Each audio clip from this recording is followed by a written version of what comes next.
Magandang araw mga katits, Luzon, Visayas at Mindanao. Shout out sa inyong lahat dyan. Meron akong ibabahagi sa inyo dito sa bandang Surigao mga katits. Nandito ako ngayon para ipakita sa inyo itong area na pinagkainteresan mga katits na malaki yung tinatrabaho dito kasi dahil sa isang bagay na hinahanap natin. So ito, sa ngayon nag-stop na ito mga katits, wala na nag-ooperate dahil nga sa tingin ko ay nakuha na nila yung kinakailangan nila. So, yan mga katits, may pupuntahan tayo dyan. May isang punong mangga, yan ay luma na yan. At may bato sa gilid ng punong mangga niyan. Pero bago yan, babalikan lang natin yan mga katits. Papakita ko muna sa inyo yung kabila.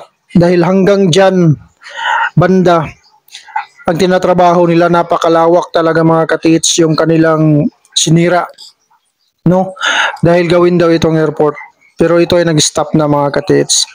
So ayan no, so balikan natin yung punong mangga mga katits, dahil yan ay century na talaga ang puno na yan. Nagtanong ako dyan sa mga tao na naninirahan, yan ay century na. At itong bato na nakapagtataka, itong malapad na bato, ayan, talagang sinadya talaga nilagay yan dyan, kasi nag-iisa lang yan mga katits.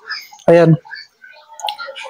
So flat siya mga katits at meron siyang cut na V, no? Ayan oh.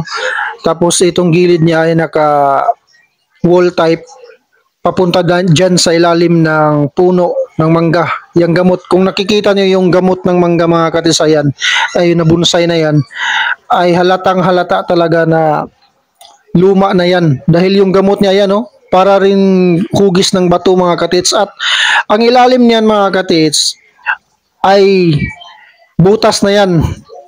Kasi yung ginawang kanal sa gilid ng highway na yan, ay dyan dinaan nila sa ilalim ng puno ng mangga na yan. So, ibig sabihin, pwede namang kunin ang punong mangga na yan mga katits para hindi sagabal, ano. Pero, ang ginawa nila ay dinaan nila yung kanal sa ilalim ng punong mangga at saka sa bato na yan. So, ang ilalim niyan mga katits, butas na yan. So, ito ang isa sa posible na nakunan, no? Merong nakuha ito, ayan, pumatong ako dyan sa itaas mga katits para makita natin yung top view. At yan yung sinasabi ko na V-cut mga katits, yan ay under, so sa ilalim niyan. At dito sa gilid nito mga katits, yung butas na yan, malaki ang butas na yan mga katits, yan ay nakaharap din dun sa kabila. Kung naalala nyo yung pinakita ko, hanggang dyan banda ang tinatrabaho nila. So, sa unahan yan may pupuntahan tayo dahil nandun yung tatlong punong mangga mga katits na nag-triangle. Lumang puno talaga mga katits. So, yan talagang mga marka ng mga Hapon mga katits, no. Yun ang sinasabi ko. Marami nang nagba-vlog niyan na kapag triangulation, punong mangga o bato man yan o bamboo tree, ay meron talagang sekreto yan mga katits. So, pupuntahan natin doon sa tatlong punong mangga dahil meron ding posible mga katits na dyan nila nakuha yung isa. Kasi dalawang deposito yung target dito mga katits, doon sa isang mangga at saka dito sa tatlong puno na mangga mga katits. Iwan ko doon sa yung binabakho na malaking lupa na yung nawala dyan, kung mayroon ba silang nadali. Pero sa tingin ko ay nandito lang nadali nila mga katits sa punong mangga. Kasi tingnan nyo, itong tatlong punong mangga yan, oh, talagang plastado na plastado yan mga katits. Ayan, puntahan natin itong yan, oh, napakalawak talaga mga katits yung nakuha. Grabe, napakalawak talaga. Bakit kailangan pang gawing airport dyan mga katits na meron na namang airport dito sa Surigao, di ba? So ayan oh, ito yung pangatlo na puno mga katits na sa gilid ng kalsada. At timing naman mga katits na yung imbornal ay dyan talaga ginawa. So, magtataka ka talaga. Ano, kahit ikaw naman, kahit kayo mga katits, yan talaga iisipin nyo. Kasi kahit naman kita, kung meron tayong ikaka-finance, talagang ganito ang gawin natin mga katits. No, gagawa tayo ng project, para makuha natin yung sadya natin. Ayan oh, yung imburnal na yan.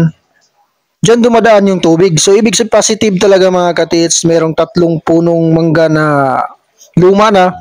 Tapos, dadaanan pa ng tubig. So, ibig sabihin talaga, positive talaga siya sa treasure site. No?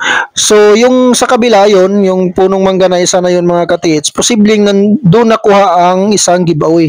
At posible rin dito sa 3 punong mangga, dito rin nakuha yung medium or big deposit mga katits kung meron mang big deposit. Or sa tingin ko, ay hindi naman ganun ka rami o kalaki yung nakabaon dyan.